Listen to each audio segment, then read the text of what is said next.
Menry en gros plan, vous l'avez vu, un peu tendu quand même, parce qu'il sait que la prise de risque aujourd'hui est importante. Imaginez 15 nouveaux joueurs au départ de ce match. 15 nouveaux joueurs après une victoire écrasante au Pays de Galles la semaine passée. Le coup d'envoi donné par Ronan O'Gara, le demi d'ouverture de cette équipe d'Irlande sous les champs de Lansdowne Road. C'est parti entre l'Irlande et la Nouvelle-Zélande avec un ballon très long récupéré par Kevin Mealamu. Et l'organisation tout de suite autour du porteur du ballon dans les 22 mètres néo-zélandais. Et on écarte déjà les premiers ballons avec Mahanonou qui fait parler sa puissance, mise au sol par Ronan O'Gara qui l'a bien pris aux jambes. Allez, Piriwipu temporise. Coup de pied dans la boîte de Piriwipu, directement dans les bras de Murphy. Et la charge, la première charge du capitaine irlandais. Easterby, Stringer, O'Gara pour Organ. Et ballon échappé. Sean Organ, finalement, monsieur l'arbitre laisse l'avantage. Va-t-il profiter? Non, alors on va revenir à cet en avant.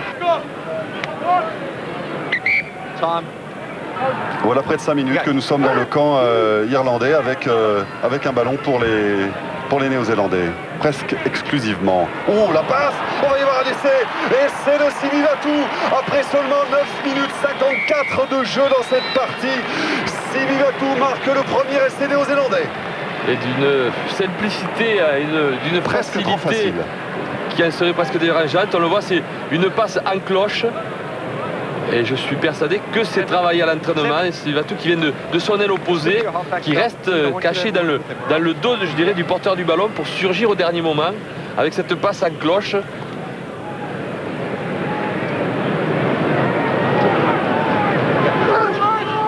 Bind up. Number 1, let him bind.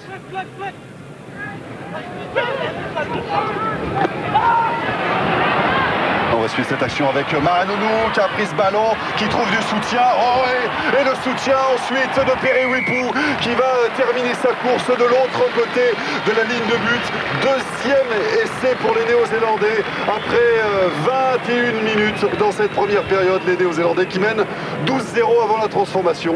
Voilà. Que va tenter Evans? Tout simplement avec une grande passe au large, une sautée. Cette croisée de Nanou qui vient perforer, retrouve à l'intérieur ce soutien de Richie Mako. Et c'est conclu par Wipu à hauteur. On voit cette croisée qui fait mal à la défense. Et surtout, avant d'aller au sol, il donne à un partenaire. Crouch and hold, wait for me please. Traduction Wipu. On s'est effondré. Mais le jeu peut se poursuivre avec Umaga qui est bien pris par deux défenseurs. Umaga, qu'est-ce que je vous raconte? Umaga, il est dans les tribunes au chaud. Mahanonou. C'est vrai qu'ils ont un peu la même allure, mais enfin, c'est pas tout à fait la même chose.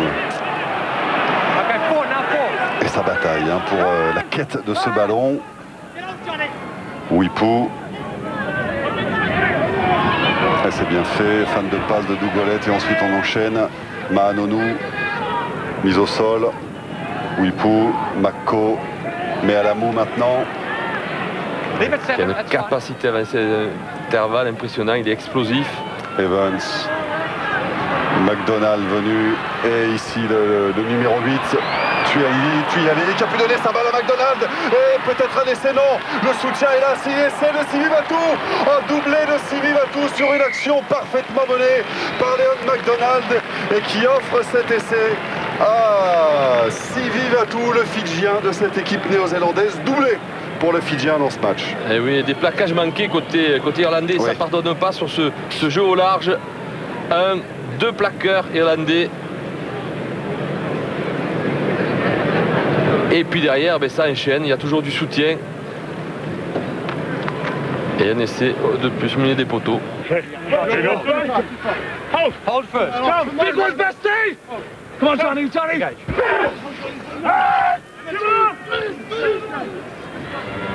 Et on vous rappelle que cette équipe néo-zélandaise a été complètement modifiée par rapport à celle qui avait battu les Gallois, avec une bonne phase de jeu encore. Oh oui, cette fois il va les marquer. Voilà, Dougolet marque le quatrième essai des Blacks dans cette partie. 4e essai signé de l'ailier Doug Hollett qui cet été n'était même plus titulaire avec et on le l'équipe voit de All encore Blacks. Modjer qui est large, qui envoie du jeu au large avec Nono qui était venu chercher ce ballon en hauteur, il ne passe dans son dos.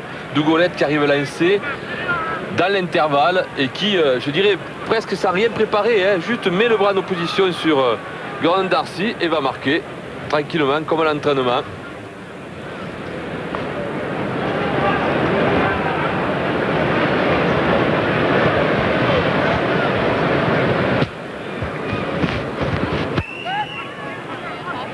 Coup franc joué à la main. Avec cette charge de Tuyali, Sur des plaquages. Cowan, Evans, Modjer pour Nonou. Le soutien maintenant de Taomeo Hold the Pao. pushback. Offside, 7. Ali Williams. No hands. Back. Cowan qui trouve une solution. Oh, c'est bien fait avec des passes sur un pas. Nono et cette fois un deuxième essai. Deuxième essai pour Doug Hollett et 5e essai pour les Blacks dans cette rencontre. La coupe est plus que pleine pour les Ce qui Irlandais. était les Irlandais, c'est 43-0. Parallèlement, on voit les Irlandais à 5 mètres de l'embut All Black, toute l'énergie qu'ils mettent dans leur attaque et Captain 7. toute l'envie qu'ils ont, mais ils n'arrivent pas à franchir, à passer cette ligne d'avantage. Et les Blacks, ben voilà, ils reviennent. 30 secondes dans les 22, maîtrise de la balle, quelques enchaînements, et tout d'un coup on joue au large tranquillement, comme à l'école.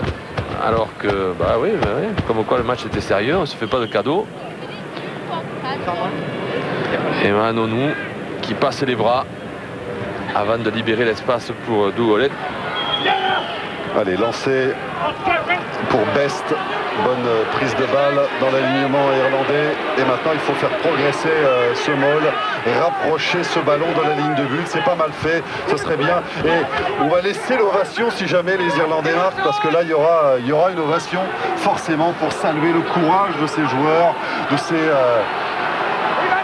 ces Irlandais qui jusqu'au bout ont bataillé malgré la défaite promise et inévitable dans cette rencontre face aux All Blacks. Allez, Stringer va extraire ce ballon et solliciter les trois quarts avec Sean Organ, avec Gordon Darcy qui est passé mais qui a été pris ensuite par Evans. Ah oui, qui avait déposé Modjer quand même sur ce cadre des bords. Il n'y avait pas en avant là, non. D'après M. Kaplan, non, il était mieux placé que nous. Ah, il a le nez sur le ballon. Et oh non, il manque 20 cm, même pas. Ah, ces pauvres Irlandais. Et là maintenant, dans le défi physique, on va il faut franchir un mur, c'est terrible. Passer en force, je ne sais pas si c'est là qui trouvera le chemin.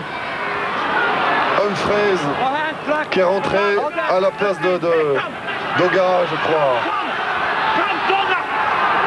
Tout le sérieux des Néo-Zélandais qui ne lâchent rien, même à 45-0, qui ne veulent pas Allez, prendre. c'est fait. Il a marqué. Alors qui a aplati ce ballon? Oh là, au bout d'efforts terribles. Ce n'est pas Marcus Horan, par hasard, le pilier gauche, qui est Au venu. bout d'efforts terribles, les Irlandais ont enfin marqué. Oui, bien sûr, c'est Marcus Horan. Bien vu, Eric. C'est lui qui a marqué. Il fallait pas qu'il y ait 5 cm de plus. Le ballon lui échappe, mais tant sous corps. Allez, c'est. Bon, alors c'est limite en avant. Écoutez. Ouais, allez, on va laisser aux Irlandais si on le compare à l'essai de Nonou, le coup d'après, c'est. Ils ont passé sur la fin. Tellement difficile, les Irlandais. Et bien voilà, le match se termine sur cet essai inscrit par le pilier gauche de cette équipe irlandaise, Marcus Horan. Et voilà, c'est moindre mal, je dirais, pour les Irlandais. L'honneur est sauf. Un essai marqué dans les toutes dernières secondes. Score final 45-7 en faveur des Blacks. Cette équipe bis a montré que les Blacks avaient un réservoir absolument inépuisable de joueurs. C'est une journée qui restera une journée historique pour le rugby mondial et en particulier pour le rugby des Blacks. Victoire 45